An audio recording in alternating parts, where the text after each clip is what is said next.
Hello, scholars. Mr. Long here, signing on for our U.S. history lesson.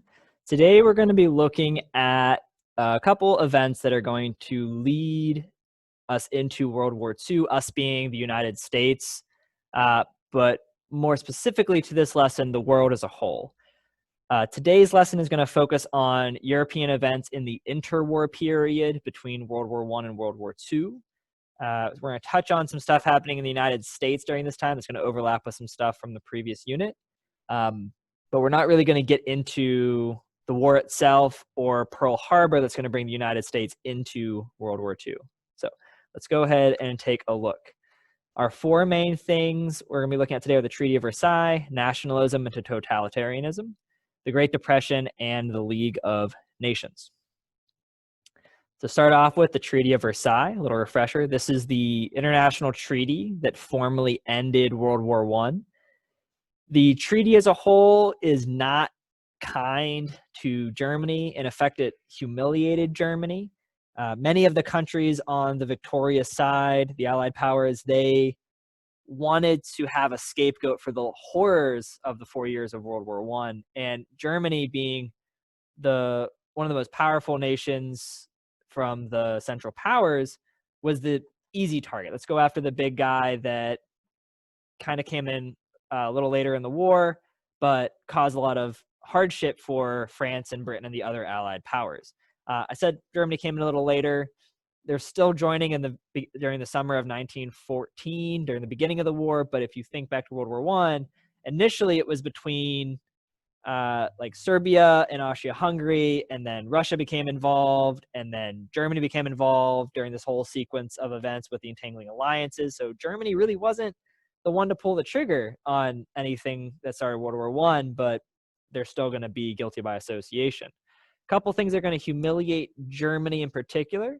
Germany had to sign something called, I didn't write it down on the slide, but I think it's like the war guilt clause, where in effect Germany had to legally admit that they had played the biggest role in World War I, which, if you know the history, really isn't 100% accurate. But again, people just wanted to blame somebody, and Germany was there. So Germany was forced to take the fall, as it were, for the war itself. Germany was forced to pay reparations. This was this cartoon down here, where Germany had to pay a boatload of money, several boatloads of money, to the Allied nations for the honor of getting defeated and to help pay them back for the damage done. This is going to have some really serious economic consequences for Germany and the world later on. Germany is also going to lose territory. I'm going to go ahead and highlight over here on the map some of the territory that Germany lost. This chunk right here is especially significant because, in effect, you're dividing Germany into two countries that aren't connected by land. This region over here between Germany and France, Alsace-Lorraine, this is something that, if you think back to the Franco-Prussian War, the Prussians and Germans took this from France. And France is, in effect, taking it back. And so this is a chunk of territory that's going to continue to fluctuate between the two throughout history. Lost territory and colonies. Germany is also going to lose colonies in the Pacific, especially to Japan. Japan was a latecomer to World War I. They smelled blood in the water and decided that there were some easy pickings with the German colonies. So Japan actually joined forces with Great Britain, France, and the United States and the Allied nations at the end of the war in order to secure some of these German colonies in the Pacific for themselves. So the humiliation of losing their empire is going to weigh heavily on some of the minds of the Germans. The Germans are also going to be forced to limit the size of their government. I'm not sure how well you can see the picture here, this political cartoon. It's not in English, but the words themselves aren't super important. What you may be able to say is that the German Reich, the German Empire, or what used to be known as the German Empire, they're limited to a military of 100,000 men, whereas nations like France, which is allied with the chain to Belgium and Czechoslovakia and Poland, they all have much larger militaries, which you can kind of see with the physical representation of the soldiers being larger for bigger militaries, and they're all allied with France. So Germany feels pretty powerless. And again, this is humiliating. It's going to make them feel vulnerable and pretty defensive in the interwar period. It's going to cause the humiliation from the Treaty of Versailles as a whole is going to cause anger and a thirst for revenge. We're going to see that play out with the emotional response to Adolf Hitler coming into power, promising to restore Germany to its pre-World War I glory, to create a new empire. And the German people, out of this humiliation and a thirst for revenge, are like, heck yeah, let's get back at these guys that humiliated us and maybe have another world war to settle the score. This humiliation is also going to help fuel something known as a stab in the back myth. I'm not going to go too deep into that, but it's important to see that the Germans here in the interwar period, several Germans, many of them, were looking for their own scapegoat for why the German military was defeated during World War I. And just like how the world scapegoated Germany, Germans are going to scapegoat their own scapegoat. And unfortunately, a large number of them are going to be, they're going to funnel this anti-Semitism and this anti-Jewish hysteria. That's not new to Europe. It's been going, you can go all the way back to the Crusades and see examples of this horror. But they're going to bring that anti-Semitism to the forefront and blame Jewish politicians and bankers for the German fall, and how these politicians stabbed the German people in the back when the Germans thought they were winning because their propaganda told them they were winning, even though the reality was very different. And it kind of creates this misunderstanding that is going to then lead to more emotional responses. So the Treaty of Versailles, humiliating Germany, setting them up for a what they see as a comeback that's going to cause some problems with World War II. Nationalism and totalitarianism. We already talked a little bit about nationalism. Nationalism is a strong sense of pride and interest in one's nation. That shouldn't be an overly new term. We looked at nationalism, especially with World War I, that these countries in this nationalistic fervor to prove they were better than the other nations threw everything they had at their opponents, leading to the deaths of millions. Totalitarianism. This is a government style that's not new to the world. You can see stuff going back to various kingdoms and empires in world history, but it's going to make a little bit of a comeback here. This is a government that maintains complete control over its citizens and whose citizens have little to no rights. A couple examples here that we're going to be looking at going into World War II. Let's start with Joseph Stalin taking power after Lenin in the Soviet Union. That's going to be this big old country here. They're going to be a totalitarian nation themselves, where individuals don't really have very many rights to speak of. All the rights and power lay with the Communist Party in Soviet Union. We also have in 1922 Benito Mussolini, El Duce. He's going to be taking control of Italy. He is a strong advocate for fascist governments, strong central government led by a few people, and the general citizens not having very many rights or powers.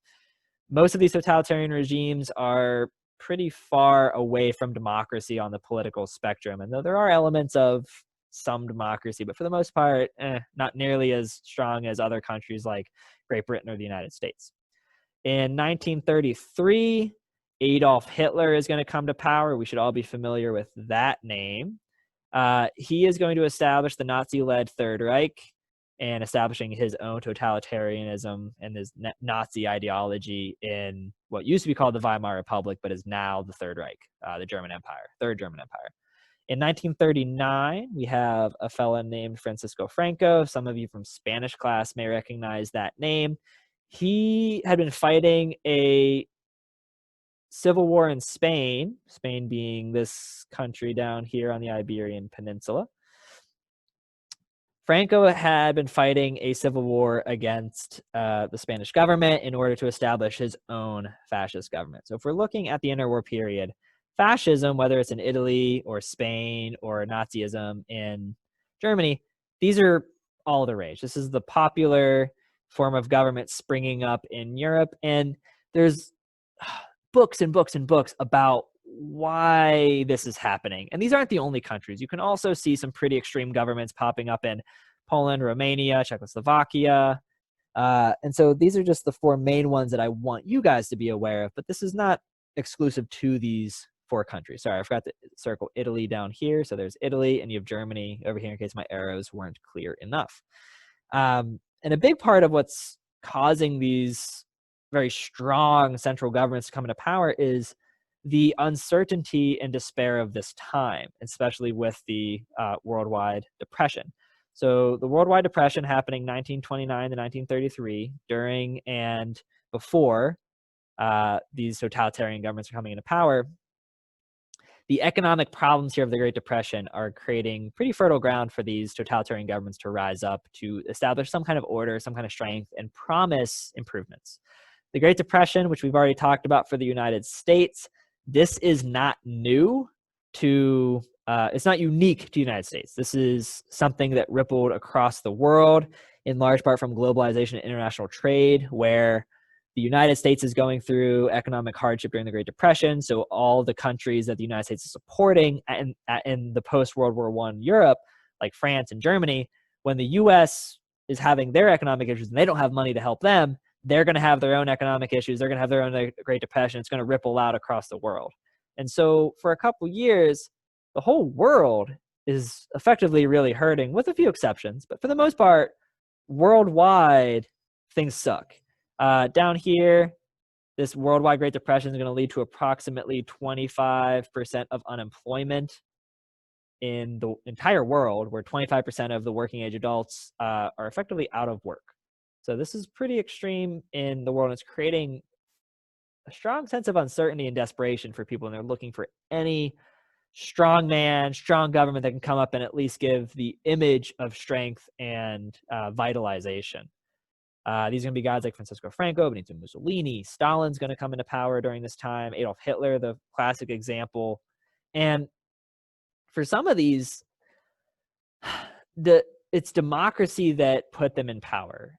You can look at the Weimar Republic, that was a republic and was a democracy, and they effectively voted Adolf Hitler into a position of power that he then outlawed other political parties and centralized power under the Nazi Party. And unfortunately, as world history shows us, democracies can undo themselves in a form of like accidental suicide in these extreme situations.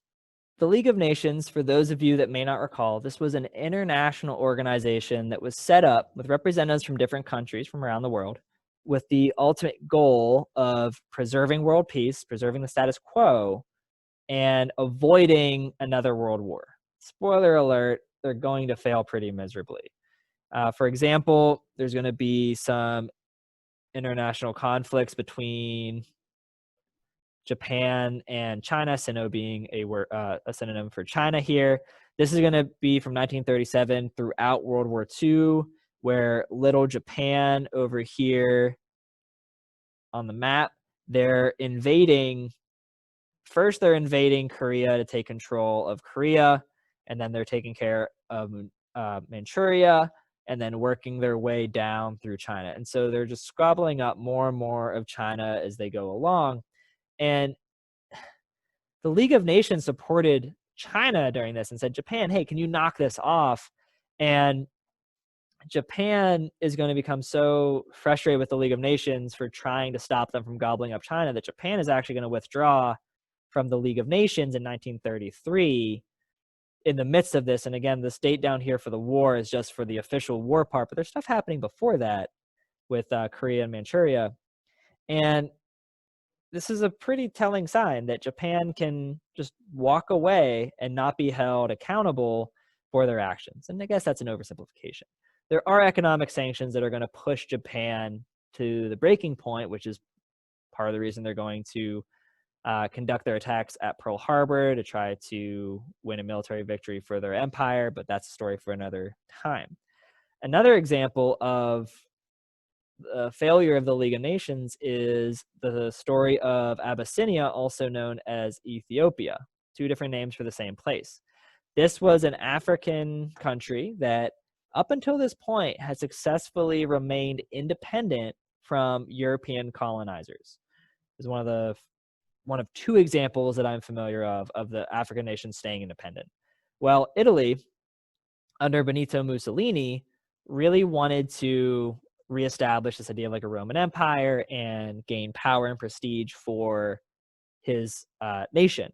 So what he decided to do was he decided to invade Abyssinia or Ethiopia to make it part of the Italian Empire. And the king of Abyssinia went to the League of Nations and was like, hey, like, this is what's going on. This isn't cool. Like, we're an independent sovereign nation. There's no reason for this violence. What are you guys going to do about it? And ultimately, the League of Nations couldn't do much. They didn't have a military to go force Italy to let go, and they're going to perform economic sanctions because that's pretty much the only tool in their tool belt, but it's ultimately not very successful. And the failure of the League of Nations to stop Japan in the interwar period and Italy in the interwar period is just going to make it more tempting for other nations like Germany, who's going to leave the League of Nations in 1933, to think, hey, what's the worst that can happen? If I want to gobble up something, if I want to take someone else's land, who's going to stop me? Not the League of Nations. They can't really do anything about it. And it's just making it easier for these strongmen to think that they can get away with things that under a normal situation, they maybe wouldn't want to try it. So these are some of the key things I want you guys to be familiar with during this interwar period, like the Great Depression, the rise of nationalism and totalitarianism, the failure of the League of Nations, and the humiliation of the German people put in stone by the Treaty of Versailles. That's going to cause some problems and push the world into another world war, a sequel to the first one, to kind of close out any of the unanswered questions from the first one. If you guys have any questions, be sure to let me know. You guys know where to reach me on email, Canvas, or in the classroom. I hope that this helped fill in some of the gaps from the rest of your lesson. And I don't think there's anything else from me, so I'm going to go ahead and sign off. Hit me up if you have any questions, and I'll see you guys next time. Mr. Long, over and out.